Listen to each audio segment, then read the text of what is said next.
The waters of the Caribbean have once again become a stage for rising tensions between the United States and Venezuela. What began as routine naval activity quickly turned into a dangerous standoff that is now drawing international concern. Experts say the incident highlights the fragile balance in a region already burdened with political rivalries, drug trafficking, and years of mistrust between Washington and Caracas.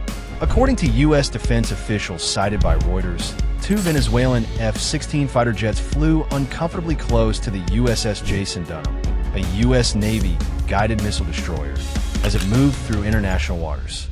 Pentagon sources described the maneuver as reckless and provocative, stressing that it endangered both Venezuelan pilots and American sailors.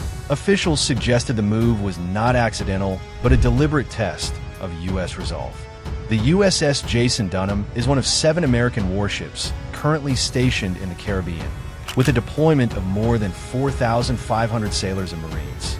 Washington has expanded its naval presence following a controversial strike last week, when U.S. forces destroyed a boat allegedly linked to the Venezuelan criminal group Tren de Aragua. According to BBC News, at least 11 people were killed in the attack.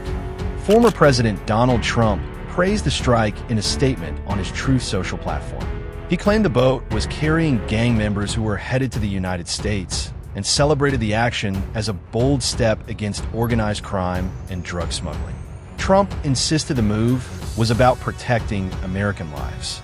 But critics, including legal scholars, argue that the strike lacked a clear legal foundation, since Congress has not authorized military operations against Venezuela or its affiliated groups. The Pentagon issued a stern warning on X, formerly Twitter, accusing President Nicolas Maduro of trying to disrupt U.S. counter-narcotics and counterterrorism operations. Officials stated that Washington would not tolerate interference and suggested Venezuela's government was acting as a shield for criminal organizations. The New York Times noted that this kind of language further raises the risk of open confrontation. What makes the situation more troubling is the unusual U.S. approach. In the past, suspected smuggling vessels were intercepted, seized, and their crews arrested. But in this case, the military chose to destroy the boat outright.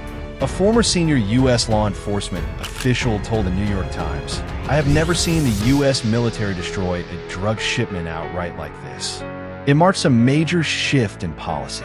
U.S. Defense Secretary Pete Hegseth defended the action during an appearance on Fox News. He argued that American forces knew exactly who was in that boat and claimed the new strategy sends a message that the era of leniency is over. "The poisoning of the American people is over," he declared, signaling that Washington is moving toward far tougher methods in its war on drugs. Secretary of State Marco Rubio echoed this message in Mexico City. Speaking to reporters, he argued that years of seizures and arrests had not deterred traffickers or weakened cartels.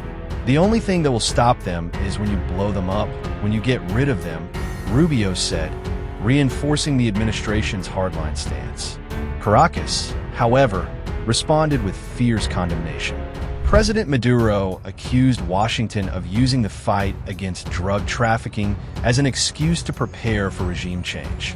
He warned that the naval buildup in the Caribbean was nothing less than a threat of invasion. Maduro declared that Venezuela's armed forces were on maximum alert and vowed to defend the nation's sovereignty with any means necessary.